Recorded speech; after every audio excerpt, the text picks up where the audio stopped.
दोस्तों नमस्कार, आपका स्वागत है आपके चैनल MROP संत दर्शनालय में। जैसा कि आप जानते हैं कि मैं निकल चुका हूं धर्म यात्रा भारत में, आप लोगों को महान साधु संतों के दर्शन कराने और अपने वीडियो के माध्यम से मठ मंदिर दिखाने। आज मैं आया हूं एक ब्रह्मगिरी स्थान पर। यहाँ पर लगभग 100 समाधियां हैं और एक अद्भुत गंगे माँ का जल है और एक अद्भुत कुंड है जहाँ पर स्नान ध्यान करने से दुख दर्द सारी बीमारियां दूर हो जाती हैं।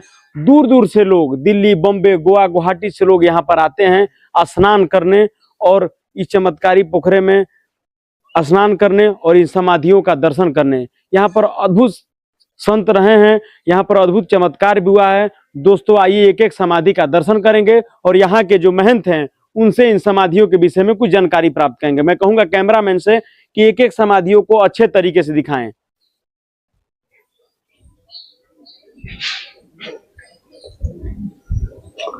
दोस्तों ये समाधि है, प्राचीन समाधि है। दोस्तों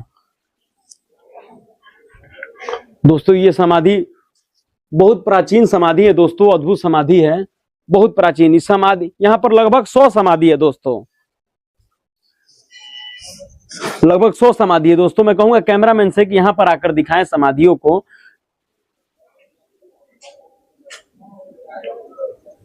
और अद्भुत समाधि है।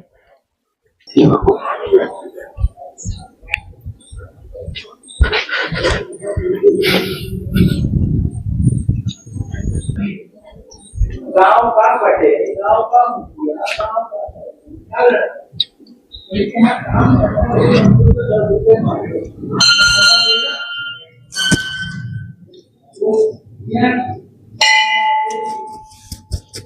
ये यहाँ की दोस्तों मुख्य समाधि है। ये समाधि है श्री श्री 1008 श्री सामर्थ्य जगन्नाथ जी महाराज की। मैं कहूंगा दोस्तों यही मुख्य समाधि है। ब्रह्मगिर महाराज है।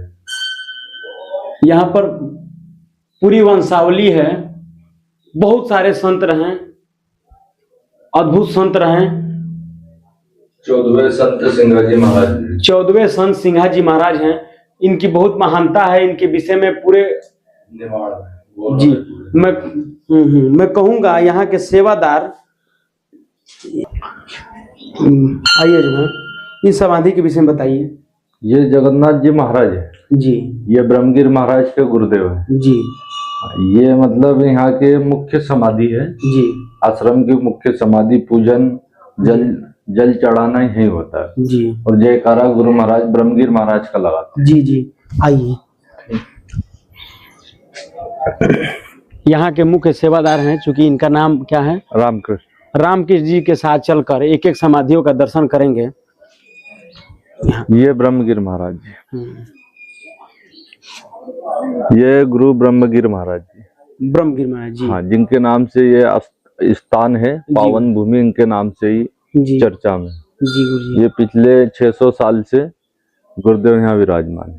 600 साल से यहीं पर समाधि है गुरुजी यहीं पर समाधि। और इनके गुरु, इनके जो शिष्य मनरंग स्वामी जी और मनरंग स्वामी के शिष्य सिंघाजी महाराज जी। हाँ जी। और यहाँ पर और कितनी समाधियां लगभग होंगी? और यहाँ पे क्या है कि जो प्रत्यक्ष समाधि है वो तो मंदिर बने, और जो गुप्त समाधियां हैं उनके मंदिर नहीं जी, चरण है उनके जी। ये समाधि ले ये समाधि जी, ये समाधि श्री श्री 1008 लालगिरी जी महाराज, लालगिरी जी महाराज की समाधि है। ये सबसे पुरानी समाधि, सबसे पुरानी समाधि। हाँ। जी। इनके चरणों के अभिषेक के लिए गुरु महाराज जगन्नाथ स्वामी रोज हरिद्वार जाते थे और जल लाके गुरु महाराज के श्री चरणों को स्नान करवाते थे। जी जी। योग क्रिया से। जी। तो ब्रह्मगिर महाराज ने बोला कि गुरुदेव आप रोज जाते हो तो गंगा जी को बोलना कि वो अपने यहाँ आ जाए आश्रम पे। जी। तो जगन्नाथ स्वामी जी बोलते हैं कि बेटा वो गंगा मैया अपने यहाँ कैसे आएगी? जी गुरुजी। बोले कि आप निवेदन करके देखो।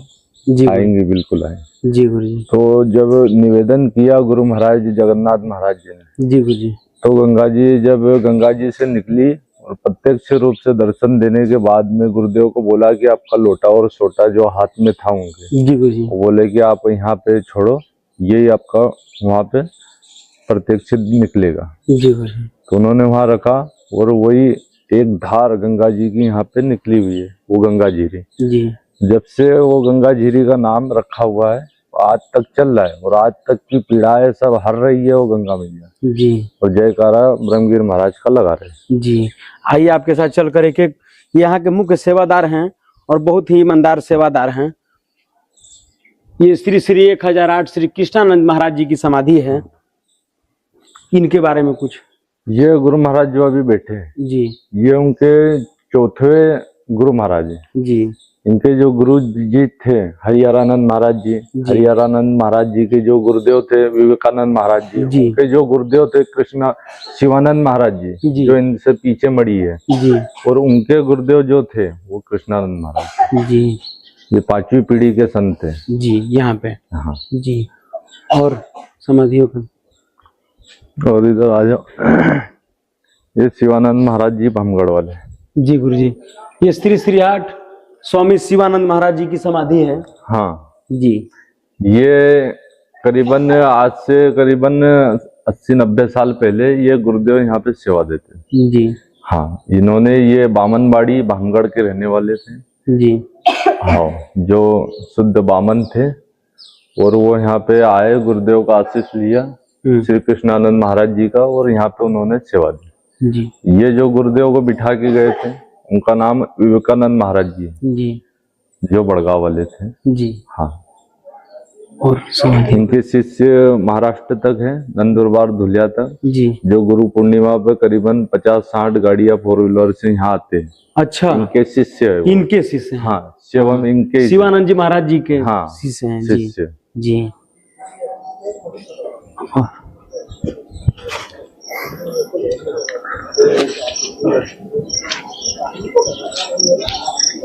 ये सीताराम क्या है यहाँ भगत जी? ये एक देवी जी थी जो सेवा करते करती हैं उनकी समाधि बनी थी। अच्छा यहाँ पर ये देवी भामगढ़ के रहने वाले थे। जी जी जी जी जी तो इन्होंने क्या विकलांग थे ये हाँ तो इन्होंने यहाँ पे सेवा देते देते यहीं पे जी अपना जीवन पूर्ण किया। ये कैसी समाधि है ये मतलब एक सेवेदार जैसा मैं हूँ जी वैसे उस समय ये सेवादार थे जी ये मतलब एक देवी जी थी जी मतलब लेडीज थे जी विकलांग थे जी तो इन्होंने सेवा देते देते अपना जीवन यहीं पे दान दिया। जी जी आइए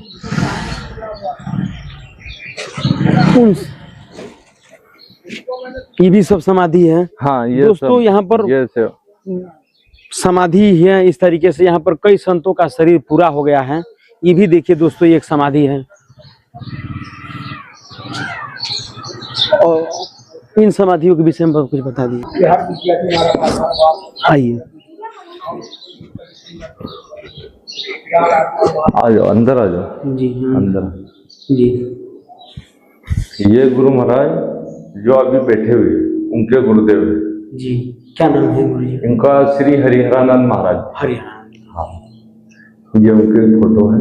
जी ये गुरुदेव अभी से पहले थे जी आज के 25 साल पहले ये गुरुदेव बैठे थे। जी जी जी हाँ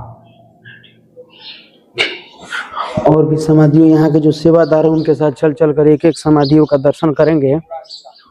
और यहाँ पर आने के बाद मन और चित्त दोनों शांत हो जा रहा है। जो मन में विकार है, जो मन में गलत संकल्प हैं, वो दोनों शांत हो जा रहे हैं। दोस्तों ये कैसी समाधि है? ये गुप्त समाधियाँ पुराने चरण निकलते रहते हैं तो इनको विराजमान करते जाते हैं। जी गुरु ये सब गुप्त समाधियाँ हैं। हाँ और मैं कहूँगा कैमरामैन से कि एक एक समाधि का तस्वीर लें। जी जी ये गुरुदेव भी पुराने हैं, गुप्त है, इनकी जानकारी हमको भी नहीं। यहाँ का सब ज्ञान गुप्त है जी कोई नहीं जानता। इधर प्राचीन समाधि है जो यहाँ पर एक अद्भुत जल है। हाँ, जो अद्भुत यहाँ पर एक कुआं है, एक कुंड है। चलकर उस विषय में कुछ जानकारी प्राप्त करते हैं। और एक भगवान शिव का एक मंदिर है जहाँ पर शिव परिवार भी हैं। वो अद्भुत मंदिर है, आकर्षण का केंद्र है। दोस्तों ये सभी समाधियां हैं। मैं कहूँगा कैमरामैन से कि सारी समाधियों का ये समाधि है दोस्तों, ये रूपाबाई की समाधि। ये रूपाबाई की समाधि है। हाँ, जो रूपाबाई भक्ति लेके आई थी जी इस निमाड़ में, जी, ये रूपाबाई की समाधि है। ये रूपाबाई की समाधि है दोस्तों। हाँ, जो मनरंग स्वामी की बहन जी बनाई थी। जी दोस्तों, ये सब गुप्त समाधियां हैं। मैं कहूँगा कैमरामैन से कि सारी समाधियों का दर्शन कराएं। ये सब समाधि हैं,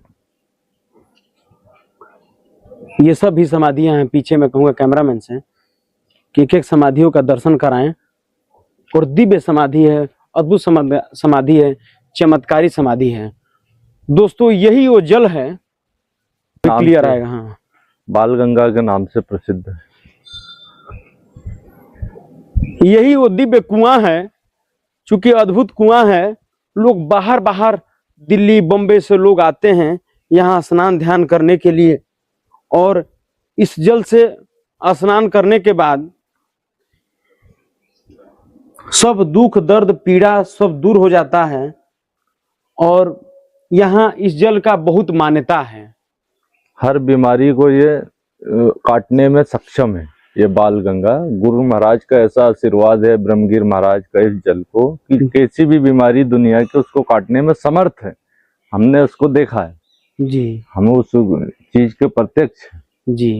कैसी भी एक इलाज से महिला आई थी आज के करीबन 30-35 साल पहले। उसका पैर एकदम ऐसा खराब था, कोई डॉक्टर उसका इलाज नहीं करना चाह रहा था, पर वो लेडीज यहाँ से हंसते हंसते और एकदम पैरों पे चल के गई जी, जो वहां से रेंगते हुए आई थी अमलपुरा से 3 किलोमीटर जी, और चल के गई है अपने पैरों पे। ये पूरे गांव ने देखा है जी। दोस्तों, अब यहाँ पर जो प्राचीन शिव मंदिर है, जो अद्भुत शिव मंदिर है, आइए उस मंदिर का दर्शन कर लेते हैं। जो ऐसा शिवलिंग बहुत कम ही मंदिरों में होता है। ये साक्षात महाकाल का प्रतीक है दोस्तों। उस शिवलिंग का भी दर्शन हम लोग कर लेते हैं।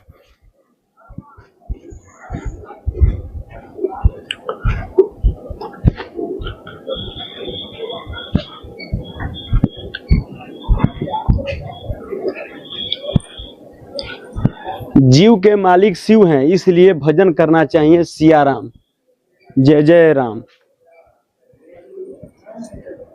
यही वो अद्भुत शिवलिंग है।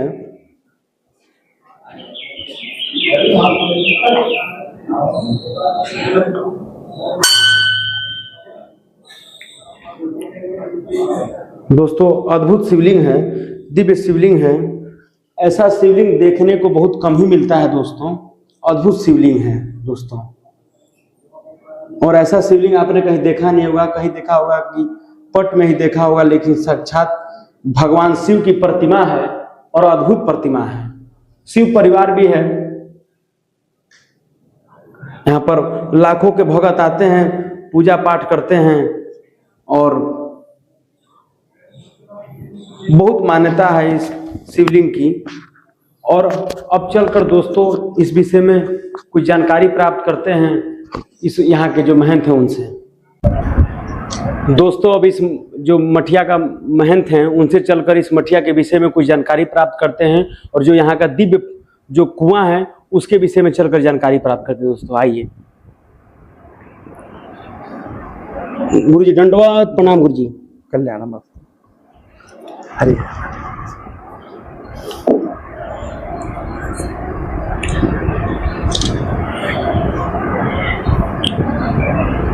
गुरु जी ओम नमो नारायण। गुरु जी ओम नमो नारायण। गुरु जी, आपका शुभ नाम क्या है? स्वरूपानंद जी ब्रह्मचारी, गुरु हरि हरानंद जी, ब्रह्मगिर आश्रम जी खंडवा। जी गुरु जी। गुरु जी, आपके गुरु जी का नाम क्या है? हरि हरानंद जी ब्रह्मचारी। जी गुरु जी। गुरु जी, आप किस अखाड़े से हैं? अग्नि अखाड़े से। जी गुरु जी।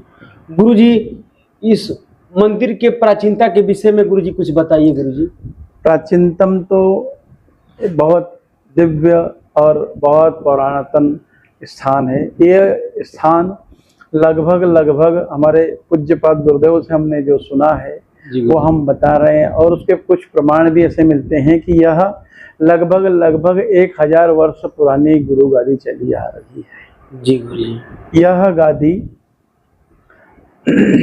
पर कई संत महंत ने तप करा, भजन करा, साधना करी और कई संत महंतों की यहाँ पर समाधियां बनी हुई। जी गुरु जी। गुरु जी यहाँ पर कितनी समाधियां होंगी? लगभग लगभग 100 समाधियां हैं। कुछ भूमिगत है, कुछ भूमि पर चरण है, कुछ भूमि पर मंदिर है। जी गुरु जी। गुरु जी जो अद्भुत कुआं है उसकी विशेषता ये बताइए। कुआं नहीं है बल्कि यह एक गुरु ब्रह्मगिर महाराज जी द्वारा प्रदत्त उनकी कृपा के पात्र से हमको मिला है। यह इसका नाम है बालगंगा। कुआं खेत में होता है, खलियान में होता है।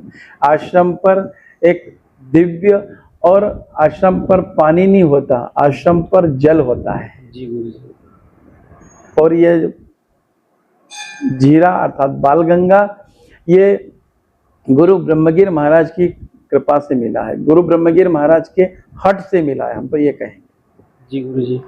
और हट में भी लगभग 4 प्रकार का हट बताया गया है। नंबर 1 योग हाट, राजहाट, बालहाट और त्रियाहाट,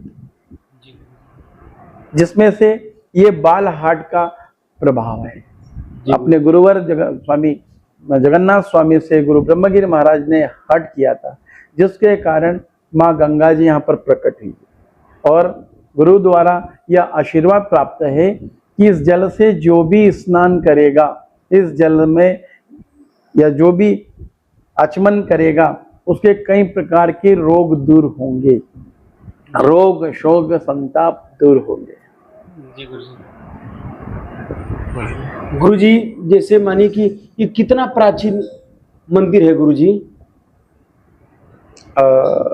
लगभग 1000 वर्ष पूर्व ये स्थान पुराना है, जिसमें से स्वामी हरिहरानंद जी, विमलानंद जी, कृष्णानंद जी, भावानंद जी, आत्मानंद जी, सख्तानंद जी, सदानंद जी, अवगढ़नाथ, भिखारीलाल, लालनाथ, जगन्नाथ, फिर ब्रह्मगिर महाराज आए 13 नंबर के। जी गुरु जी। और ब्रह्मगिर महाराज चूंकि बाल संत थे इसलिए उनका नाम यहाँ आया है। बाल्यावस्था से ही उन्होंने वैराग्य धारण कर लिया था और उन्हीं की कृपा से यह बाल गंगा प्राकट्य हुआ है। जी गुरु जी। गुरु जी मैं देखता हूँ कि जो शंकर भगवान का मंदिर होता है वहां पर शिवलिंग होता है, लेकिन आपने वहां पर शंकर भगवान की प्रतिमा जैसी, उसके बारे में कुछ बताइए गुरु जी, उसकी विशेषता।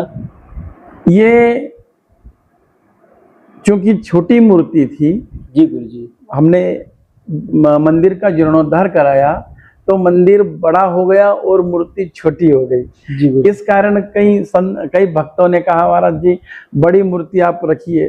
कहते हैं कि जिस मूर्ति छोटी हो चाहे बड़ी हो, मूर्ति मूर्ति होती है। जी गुरु जी। सब भगवान छोटे हो चाहे बड़े, भगवान भगवान होते हैं। पिता छोटे हो चाहे बड़े, पिता पिता होते हैं। पिता किसान हो या मजदूर हो या अफसर हो, पिता पिता होते हैं। जी गुरु जी। गुरु जी साधु का जीवन का उद्देश्य क्या होता है गुरु जी? परोपकार करना, जन कल्याण करना, अपना उद्धार करना।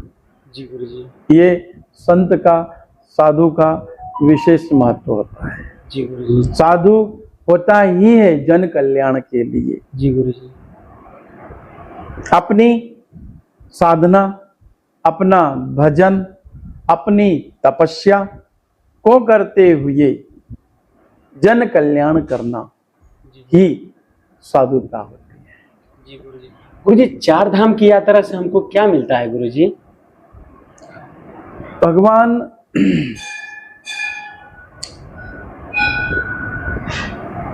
के 4 धाम है। Number 1 Jagannathpuri, number 2 Badrikashram, number 3 Dwarkapuri, number 4 Rameswaram. ये भूमि देव भूमि है। यहाँ पर स्वयं ब्रह्म ने अवतार धारण करा है, प्राकट्य हुए हैं। जी इसीलिए भारत को देवभूमि कहा गया है। जी गुरु जी। और भगवान इस भूमि को चारों तरफ से प्रोटेक्शन दिया हुआ है, सुरक्षा दी गई है।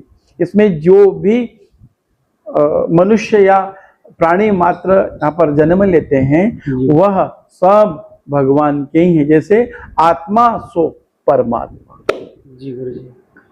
गुरु जी, संतों का संगत क्यों करना चाहिए गुरु जी? संत का संगत इसलिए करना चाहिए कि इस संसार का निर्माण ही अच्छी और बुरी वस्तु से हुआ है। जी गुरु जी। इसलिए मन में अधिकांश 80% अर्थात 80% हमारे अंदर बुराइयों का समावेश ज्यादा होता है। जी गुरु जी। और बुराइयों को कम करने के लिए और अच्छाइयों को बढ़ाने के लिए हमें संतों की संग करना चाहिए। गुरु जी, संत गुस्सा क्यों करते हैं? संत का क्रोध संत का आभूषण होता है और वो प्रोटेक्शन होता है। जैसे फसल की अगर रक्षा करना हो तो बागड़ का होना अति आवश्यक है, वो भी कांटेदार। जी गुरु जी। फूलदार नहीं, कांटेदार। कांटेदार बागड़ होगी तो ही आपका फसल का जी। सुरक्षा होगी, अन्यथा नहीं होगी। ठीक साधुता, साधु के लिए अपने जीवन चरित्र को बचाए रखने के लिए, अपने नियम और सिद्धांत को चलाने के लिए उसे क्रोध करना ही पड़ेगा। क्रोध से उतना ही क्रोध करे जितना अपना सुरक्षा हो, ज्यादा नहीं। क्यों? कोई भी चीज ज्यादा तकलीफदायक होती है। जैसे अब मीठा, अभी आपने मीठा खाया, जी गुरु जी, है ना, तो ये लिमिट के लिए अच्छा होता है। ज्यादा मीठा स्वास्थ्य के लिए हानिकारक होता है। उसी प्रकार जी। क्रोध भी ज्यादा हमारे जीवन के लिए जी हानिकारक होता है। गुरु जी, पूरी दुनिया भोग और विलाप तो मिली थी, लेकिन आपके मन में वैराग्य क्यों आ गया गुरु जी? हम बचपन से ही गुरुदेव के शरण में थे, चरण में थे, सेवा में थे।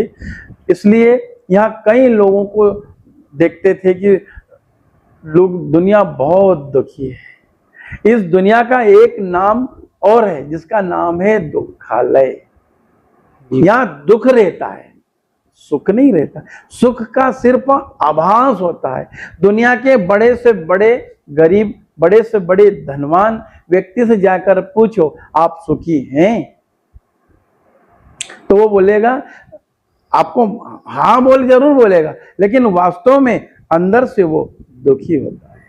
कोई तन दुखी तो कोई मन दुखी, कोई धन बिन रहे उदास, थोड़ा थोड़ा सब दुखी और सुखी राम को दास।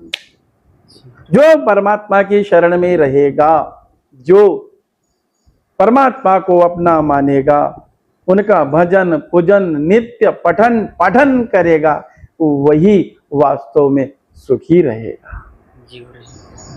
गुरु जी, वो अवस्था क्या थी आपके संत बनने की? 18 वर्ष।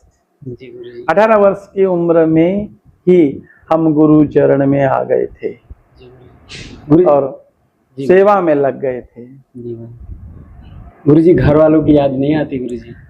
जब हमने हमारी लाइन ही चेंज कर दी तो याद आने का प्रश्न नहीं उठता ना। जी गुरु जी। याद अगर करेंगे तो ये मार्ग भी बिगड़ जाएगा, वो मार्ग भी बिगड़ जाएगा। इसलिए एक मार्ग पर ही चलना सुगम होता है, होगा। गुरु जी, किसी माई के एक पुत्र है, वो संत बनना चाहता है और उसकी माँ कह रही कि नहीं आप संत मत बनो, हम लोग का परिवार और पीढ़ी आगे बढ़े, तो उसके मन में वैराग्य आ गया, तो क्या वो संत बन गया तो क्या उसको संत का पुण्य मिलेगा?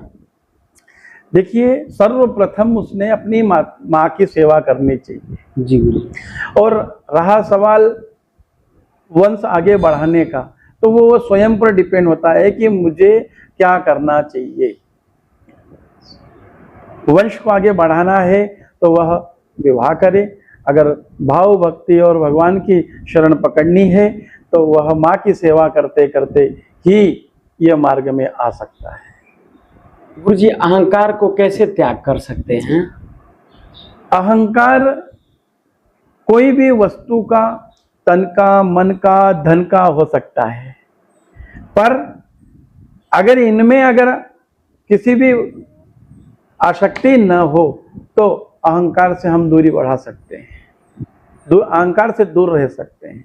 क्यों? क्योंकि अहंकार में बड़े बड़े धराशायी हो गए हैं। अहंकार में 3 गए, धन वैभव और वंश, न माने तो देख लो रावण का रव कंश। इसलिए अहंकार नाश का मार्ग ही रहेगा। नाश अहंकार कभी नहीं करना चाहिए, चाहे पद हो, पैसा हो, प्रतिष्ठा हो, स्थान हो, कहीं भी हो, पर अहंकार नहीं करे। अहंकार सारी निर्मूल होने का जड़ है ये।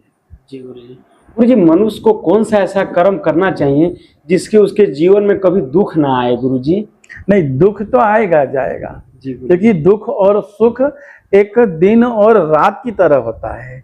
जैसे दिन आया तो रात आएगी, रात आई तो दिन आएगा। ऐसा का ऐसा सुख का और दुख का जोड़ा चलता रहता है, ये कभी मिटने वाला जी नहीं है। गुरु जी, कल की अवतार कब होगा गुरु जी? ये तो परमात्मा के ऊपर है कि उनकी इच्छा के बगैर कुछ नहीं हो सकता, और उनकी इच्छा गौ, ब्राह्मण, संत, इनकी रक्षा के लिए वो बराबर इस धरा पर आते हैं और आएंगे, आते रहते हैं। जी गुरु जी, आजकल गौओं की स्थिति वो हो गई है कि गौ कूड़ेदान में रह रही हैं, कूड़ेदान में गंदगी खा रही हैं, गौ को काटा जा रहा है। ये कैसे? उसमें लोग कहते हैं कि करोड़ों देवी देवता विराजमान हैं, ऐसी क्यों स्थिति हो गई है गुरु जी गौओं की? देखिए, हमारे यहाँ गाय को सर्वोपरि माना गया है जी, लेकिन हम माता को मानते हैं, पिता को मानते हैं, लेकिन उनकी आज्ञा को नहीं मानते। ठीक उसी प्रकार हम गाय को मानते हैं पर गाय को की सेवा नहीं कर पाते, गाय की रक्षा नहीं कर पाते। ये विषय बड़ा गंभीर है। इस विषय को लेकर बड़े बड़े संत, बड़े बड़े धर्माचार्य, बड़े बड़े आचार्य इस पद पर कार्यरत हैं कि गाय की सेवा हो। क्यों? गाय हमारी माता है। गाय को भगवान श्री कृष्ण ने भी रक्षा करी, गौपालन करा, इसीलिए उनका नाम एक बड़ा गौपाल। गुरु जी, परमात्मा को पाने का कोई सरल मार्ग गुरु जी? परमात्मा को पाने का सरल मार्ग इस कलयुग में 3 है मात्र: भजन, सेवा और सत्संग। ये 3 के अलावा और कोई नहीं है सरल से सरल साधन। गुरु जी, हमको जीवन में कोई तकलीफ है गुरु जी, उसको कैसे निवारण कर सकते हैं गुरु जी? दैहिक हो सकता है, दैविक हो सकता है, भौतिक हो सकता है। आपको कौन सा रोग है? कौन से रोग की बात कर रहे हैं? जो शारीरिक हमको कष्ट हो, हमको दुख हो, कहीं मन न लग रहा हो गुरु जी। मन तो चंचल है, मन लगेगा नहीं, मन को लगाना पड़ता है। जी गुरु जी। मन कभी एक जगह लगा नहीं है, मन को लगाना पड़ेगा। धीरे धीरे धीरे धीरे मन को लगाना पड़ेगा और लग जाएगा। एकदम से कहीं भी मन नहीं लगता है। चाहे हम बच्चे को स्कूल भेजते हैं तो एकदम से बच्चा पढ़ नहीं पाता, एकदम से बच्चे को अच्छा नहीं लगता, नहीं लगता, एकदम से बच्चा पढ़ नहीं पाता। इसलिए बच्चे को धीरे धीरे धीरे धीरे धीरे धीरे धीरे हम जब स्कूल भेजते हैं तब वो धीरे धीरे धीरे धीरे पढ़ना भी सीख जाता है, लिखना भी सीख जाता है और आगे बढ़ जाता है। ठीक उसी प्रकार मन को भी धीरे धीरे लगाते रहो तो मन एक दिन लग जाएगा। जहां भी लगाना चाहते हो लग जाएगा। जी गुरु जी। गुरु जी, साधु संत जंगल में तपस्या क्यों करते हैं? एकांतवास। जब तक एकांत नहीं रहेंगे तब तक मन केंद्रित नहीं होगा। जी गुरु जी। और संतों का ऐसा नियम है, ऐसा भाव है कि वह एकांत में अपना निवास करे, एकांत में भजन पूजन करे, दर्शन करे। एकांत इसीलिए होता है कि एकात्म हो जाए। कौन? आत्मा और परमात्मा का मिलन एकांत में ही होता है। जी गुरुजी। गुरुजी, तीर्थ स्थलों पर गाड़ियां जाती हैं, वो क्यों खाइयों में गिर जाती हैं गुरुजी? जी गुरुजी। वो दर्शन के लिए कम और घूमने के लिए ज्यादा जाते हैं, इसलिए। जी गुरुजी। उनके भी तो मन में श्रद्धा है कि मैं बद्रीनाथ जाकर दर्शन कर लूं, केदारनाथ, गंगोत्री, यमुनोत्री, फिर वो बसें क्यों खाई में गिर जाती हैं गुरुजी? बताया ना अभी कि इस दुनिया में पहले बहुत तकलीफें थी, बहुत साधन का कमी थी। आज सभी लोग साधन संपन्न हो गए और सभी पद, प्रतिष्ठा और पैसे वाले हो गए, इसलिए जैसे छुट्टी मिलती है वैसे व्यक्ति दर्शन तीर्थाटन को पहुंचते हैं। पर जो वास्तव में दर्शन करना चाहे, वास्तव में जो श्रद्धालु है, उनकी गाड़ी को आज भी नहीं आती, और जो घूमने जाते हैं उन्हीं की गाड़ियां अक्सर खाई में गिरी हुई मिलती है। जी गुरुजी। गुरुजी, पाप और पुण्य क्या होता है? शुभ कार्य करेंगे तो वह पुण्य कहलाएगा, अशुभ कार्य करेंगे तो वह पाप कहलाएगा। गुरुजी, हमारे दर्शकों के लिए कोई आपका आशीर्वचन? इस चैनल के कौन सा चैनल है? संत दर्शनालय। संत दर्शनालय चैनल के माध्यम से हम एक ही बात कहेंगे कि संत इस धरा पर परमात्मा का साक्षात स्वरूप है। कहते हैं कि संत इस धरा पर चलते फिरते तीर्थराज प्रयाग है। और ये भी कहा गया है कि परमात्मा का कथन है कि मेरे से भी ज्यादा संत को माने, मोसे संत अधिक करी लेखा। मेरे से भी ज्यादा संत को माने। क्यों? क्योंकि संत प्रत्यक्ष दर्शन आप कर सकते हो, उनसे मिल सकते हो, उनसे बात कर सकते हो, उनके पास जा सकते हो। पर परमात्मा को पाने के लिए कठिन तपस्या करनी पड़ेगी, कठिन कार्य करना पड़ेगा, और वह मार्ग संत ही बता सकते हैं। संत के सानिध्य में ही परमात्मा को पाया जा सकता है। गुरुजी, गुरु गोविंद दोनों खड़े काके लागू पांव, बलिहारे गुरुदेव की जिन गोविंद दियो बताए। गोविंद को हम पहचान नहीं सकते, लेकिन संत अगर हम संत के सानिध्य में अगर हैं तो संत बता देंगे कि ये गोविंद है। गुरुजी, कुंभ मेले में स्नान करने से क्या पुण्य मिलता है? जब एक थोड़ा लंबा विषय है, जब समुद्र मंथन हुआ था तो समुद्र मंथन में से देव और असुरों ने मिलकर समुद्र मंथन किया था। मंदराचल पर्वत को रई बनाई और वासुकी नाग की रस्सी बनाई, और जब समुद्र मंथन हुआ तो उसमें से एक नहीं, दो नहीं, 14 रत्न निकले हैं। और उस 14 रत्न में से एक रत्न का नाम है अमृत। और वो अमृत पाने के लिए देवताओं और असुरों में झगड़ा हुआ, खींचतान हुई। खींचतान करने में अमृत उस कलश से, स्वर्ण कलश से 4 जगह गिरा। नंबर 1 अवंतिका, नासिक, प्रयागराज, हरिद्वार। इन चारों पर वो अमृत की बूंदें गिरने से इन चारों जगह पर कुंभ का प्राकट्य होता है, लगता चला आ रहा है। और इस कुंभ में जब जब 3 साल के अंतराल में यह कुंभ मेला लगता है, 3 चौक 12, 4 स्थानों पर 3 साल के अंतराल में यह मेला, जैसा अभी प्रयागराज लगा पिछले, तो ये 4 साल के अंतर्गत आता है। और अगर वहां स्नान होता है तो ये मानते हैं कि हम अमृत काल में ही स्नान कर रहे हैं, हम अमृत का ही पान कर रहे हैं।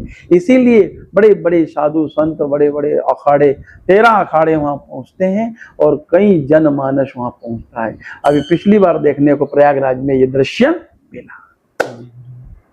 गुरु जी, जैसे मानिए कि इस समय में लोग धर्म परिवर्तन कर रहे हैं, कोई बौद्ध धर्म अपना रहा है, कोई धर्म निरंकारी अपना रहा है, कोई ओम शांति में जा रहा है। गुरु जी, क्या आने वाले समय में सनातन धर्म का नाश हो जाएगा? गुरु जी, ये सनातन धर्म का नाश न पहले हुआ था, न आगे होगा और न कभी होगा। जी गुरु जी। बस कम ज्यादा हो सकते हैं, लेकिन कुछ लालची लोग, कुछ अधर्मी लोग, कुछ विधर्मी लोग ये सनातन को तोड़ने में लगे हुए हैं।